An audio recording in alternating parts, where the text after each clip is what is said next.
Hi, I'm Steve from Steve's Makerspace. In this video, I'm going to go over everything you need to know to get your first project sold on fxhash. There is, of course, a written guide on the fxhash site, and you should be sure to read everything there. But I know how overwhelming it is to get started and that there are things to know that aren't included in the guide. Now, your project needs to be able to render at different sizes and different pixel densities, and it has to look the same no matter the size or the density. So there are a few things in the template for helping out with that, but this is a somewhat complex topic, so I made a whole nother video just dealing with this topic of reproduction at different sizes. I highly recommend that you watch that if you haven't seen it yet. Link is in the video description. But the 20-second gist of it is, for placement of objects, you need to use percentages of the width or height of the canvas. For number of objects, you need to not refer to the width or height of the canvas. And you need to have the same number of calculations happening in the code, no matter what the size or the pixel density. Let's start by going over my fxhash template. I recommend starting your code with it, or you can copy parts you need into your code. Link is in the video description. We're going to start by looking at the index. There are several things to note here. The first is that there's a spot for the project title. If you click on the open on an fxhash project, it's going to open up on a new tab, and the title of the project is going to appear up here. It's not really important that the title of your project be on this tab, but it's a nice feature. So if you want that to happen, make sure you put the project name here. The second thing to note here is the way you're referencing the file names of the project. Let's start by looking at a default P5 sketch in the index, and you'll notice that the P5 library is being referenced using a URL. You don't want to use a reference to a URL in your fxhash project. You have to actually download the P5 library and have it be part of the files of the project.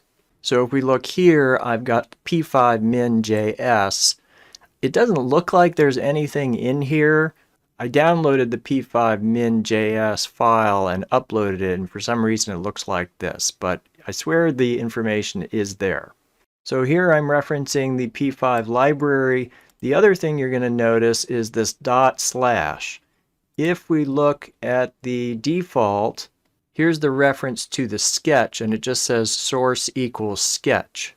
Whereas here it says source equals ./main.js. This is what I'm using, main instead of the word sketch. So when you're referencing all the file names in the fxhash project, they all have to be using this /. The final thing to notice in the index is this fxhash snippet. This is some required code for your project to work with fxhash, and this is just copy pasted from the fxhash site. So that's it for the index. Now for the main sketch, I've already gone over pretty much all of this code in the previous video about resizing, so I'm just going to review it very quickly. We've got the pixel density one. We're setting up, we've got our fxrand put into a seed. We do restart, pixel density, change that here. We've got our random seed, and then we're doing the canvas size. So all of this is the same as in that previous video. We've got our grain buffer and grain shader. Obviously you don't need to use the grain. And if not, you can just comment out the apply grain down here. And then we've got this section for actually starting the code, and I've just got some sample code in here that just draws a circle. And then we've got our fx preview creating the token image on fxhash. So this thing here was captured when it got to the fx preview. I've also got this function key type, so if the user presses S, they get the PNG, and if they press 2, 3, 4, or 5, the pixel density changes and it restarts. And then at the bottom, the window resized. So if the window resizes, it changes the pixel density to 1 and restarts. So that is the template. Now let's talk about everything else you do before you get to the publishing phase. First off, if you've never bought on fxhash, you need to start by buying a few pieces. You don't have to spend a ton of money, but you need to get your wallet set up and learn how the buying process works by going through it yourself. If you've never done that, I've got a video on how to buy on fxhash. Link is in the video description. Another thing to be doing before you sell is to get prepared for marketing. That means you need to increase your followers on social media, especially Twitter. That's where most artists and collectors are hanging out. First, make sure you're posting your art daily on Twitter, and after you have a decent amount of posts, follow as many artists and fxhash collectors as you can. If they like what you're posting, then they might follow you back, and that's going to be critical for when you're ready to announce your sale. You also need to retweet and comment on other people's posts. That will increase the likelihood of them following you back, and it's also a nice thing to do. Also, buying from other artists and then tweeting your purchase at them is a great way to build a relationship with them and increases the likelihood that they'll buy from you in return. This is one of my projects down the rabbit hole, which was not very successful. If you're going to do well on fxhash, you need to make sure that all your iterations, or at least 90% of them, are going to have good outputs.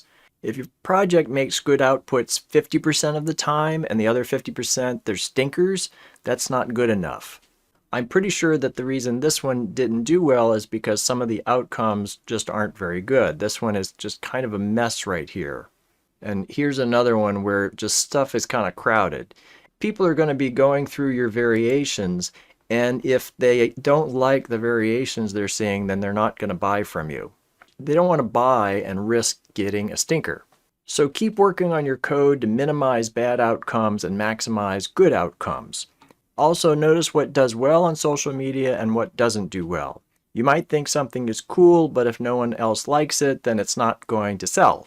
If you really can't figure out how to reduce bad outcomes, then you might want to just curate your outcomes and post a collection on objects instead of trying to publish on fxhash. Part of making your project better is testing all of your color palettes.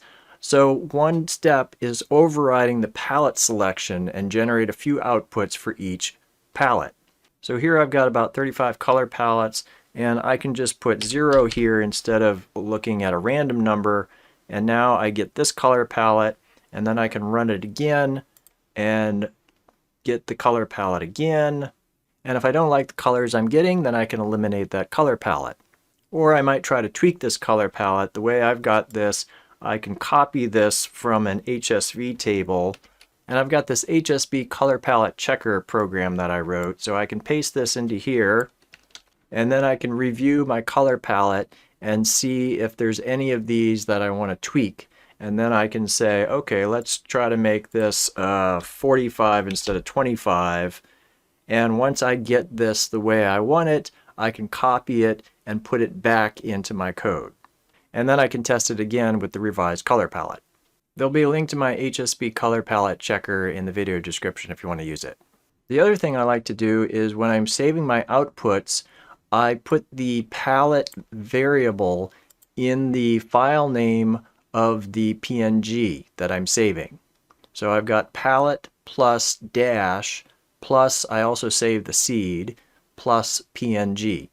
So if I run this and then I hit save, you see the file name is 17 dash and then this is the seed.png. So what I can do with that is I can collect the ones that have good colors and the ones that have bad colors, put them in 2 separate folders. I can then sort them by palette number. And if I want, I can create an Excel spreadsheet and record how many good outcomes I have and how many bad outcomes I have for each color number. Then if I figure out that some of these palettes need to be deleted, instead of deleting from the top, I go all the way to the bottom and I start deleting from the bottom.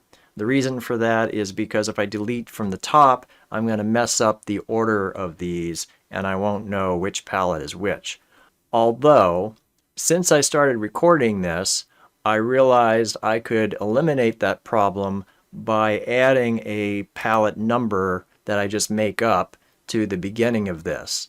So I'm using a CSV file, but you could use a JSON file or just an array. And in any of those cases, you can just make a manual number for your color palette and then use that for the file name. That way, when you're deleting lines, the ones that you're keeping, that number will still be there. Wish I'd thought of that sooner. That would have saved me some headaches. Another thing to do is to optimize things for speed. It's okay if your code takes 3 seconds to render, but if it takes 10 seconds to render, that's going to be too long. People are going to want to look at your variations before they buy, and if it takes a long time, they might give up and go look at something else. So when you're optimizing for speed, you can find out how long each step of your code takes to process. First, I'm putting date now into a variable called start. Then later on in the code, I can call date now again and subtract it from the start. This is going to give me milliseconds. I can convert that to seconds and then print that. So I can do this multiple times in the code and find out which parts of the code are taking the longest. So once I know which parts of the code are taking the long time, I can work to minimize how much time those parts of the code are taking. Another thing to do is to partly animate your process. This gives the buyer something to look at while they're waiting for it to finish.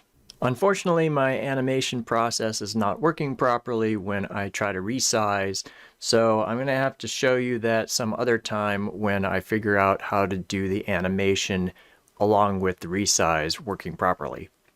Okay, you're getting some good outcomes. Your outcomes are rendering the same no matter the size or the pixel density.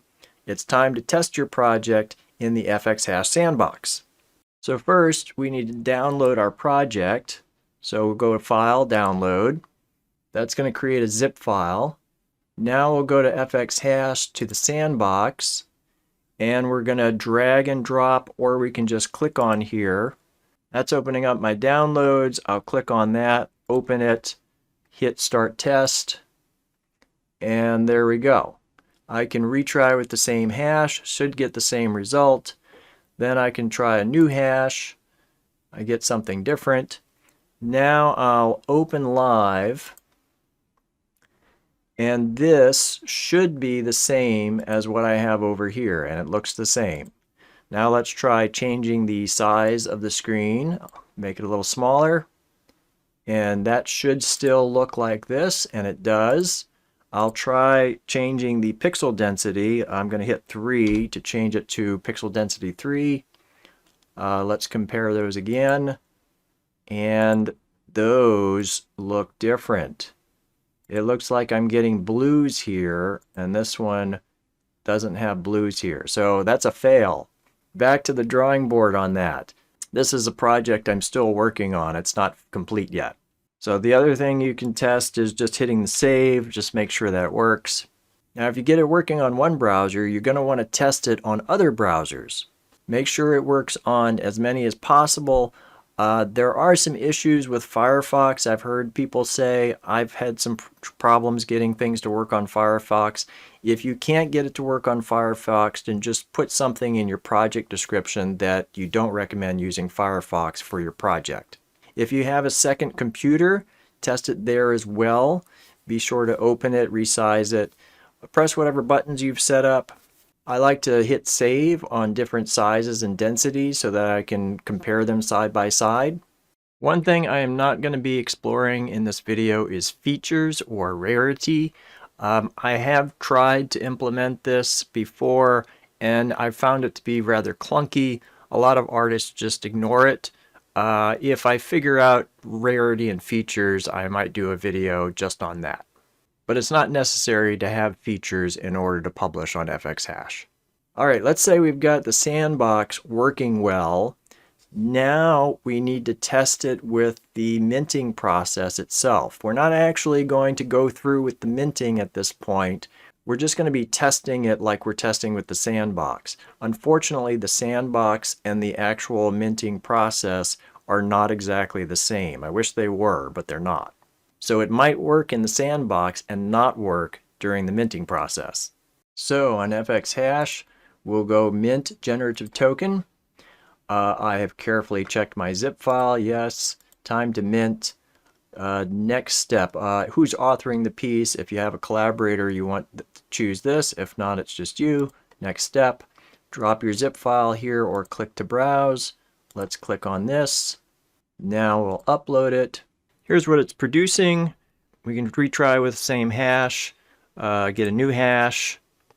For now, we'll just say I want to keep this hash. My generative token works properly. Next step. We're going to do the type of trigger. It's going to be a programmatic trigger using FX Preview, and the capture mode is going to be from canvas. I wouldn't worry about the fixed delay or the viewport capture. I always use these two. The canvas CSS selector, I usually just put the word canvas here. I don't think it matters that much. Don't need to worry about GPU enabled render instance. We do a test capture. So here's our test capture. We'll go to the next step. And here we have a generative artwork and a preview image, and we want to make sure that these look the same. Now we can open this in a new tab, and we get this, and we can look at this and see, does this look the same as this? And I think it does. We can change the size of this, and it re-renders. Let's see if it still looks the same. It does. We can hit 3 to change the pixel density to 3. It's re-rendered at pixel density 3, and it still looks the same, so that's a success. You might want to try doing this more than once, because it's possible that one part of your code that's rendering this will work, and another part of your code that renders something slightly different will not work. So let's say we've got everything working well, and we're ready to publish and sell. Now there's a couple of things to consider. One is, when are you going to sell? So it seems like in the middle of the day on a work day, like on the middle of the week, Tuesday, Wednesday, Thursday seems to be better for people for some reason. I don't know why. I would prefer to be minting on Saturday, but apparently that's a bad time for a lot of people.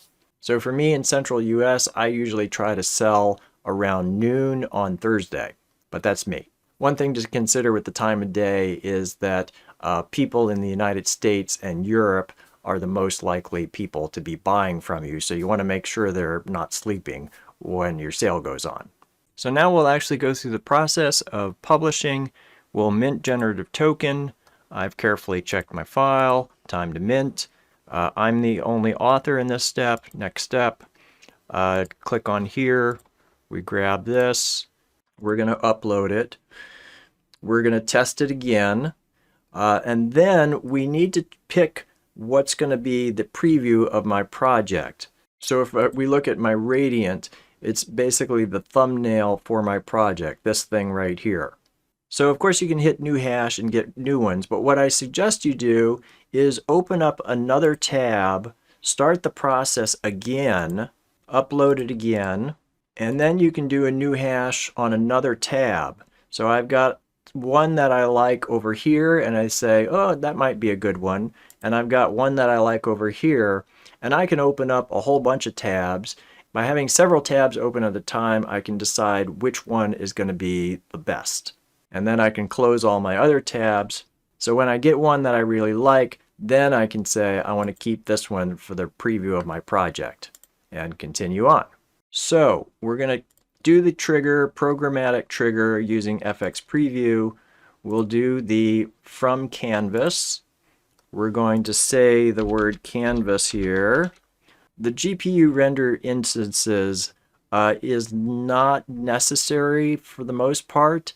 It might be necessary if you're using shaders and animation, but for the most part, it's not necessary. Even if you're using shaders and animation, you don't necessarily need to do this. And it's recommended that you don't. So we'll do the test capture.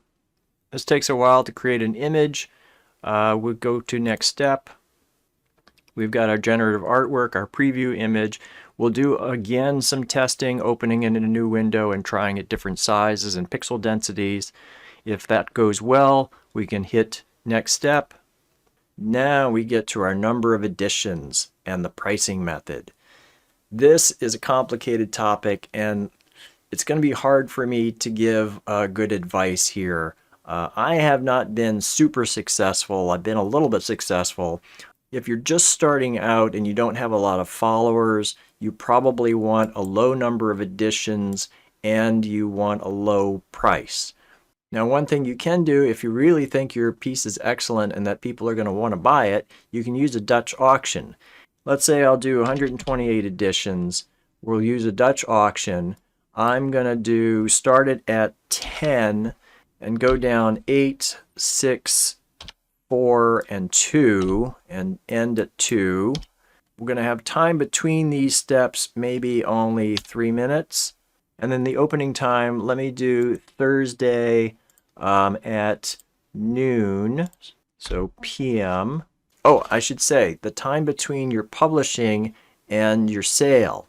You don't want to be publishing one day and selling the very next day because you don't give yourself enough time to market. I like to give myself maybe 4 or 5 days between the time that I publish and the time that I sell so that I have time to market and I can keep telling people to go look at the variations. Another thing to do, of course, is use a fixed price. Again, you probably want to keep this kind of low, so maybe 5 TES at the most. One thing to note about fixed price versus Dutch auction, once the Dutch auction starts, you can't ever change the price again. But if you have a fixed price, you can disable the token, change the price, and then re-enable the token. But that is not available if you've used the Dutch auction and the Dutch auction has already started. Another thing to say about pricing strategy, minting out is a good idea, trying to have all of them sell. So think about that when you're pricing and having the number of objects available. Next is the splits.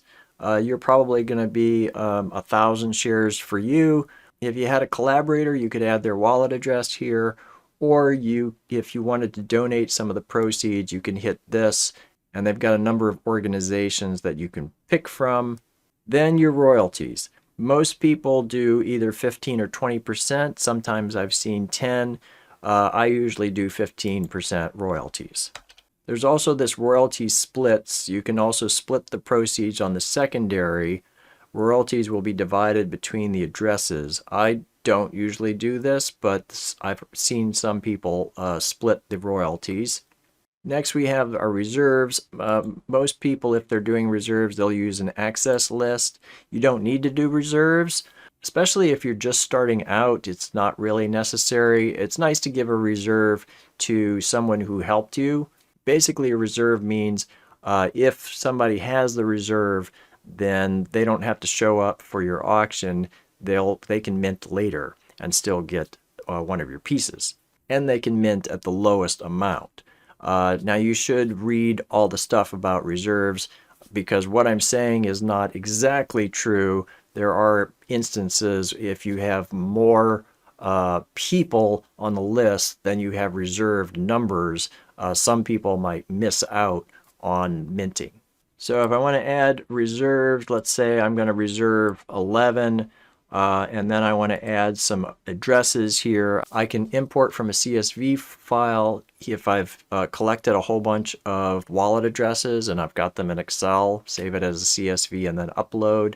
Like I said, starting out, most people don't use reserves. It's more important for people who are very popular.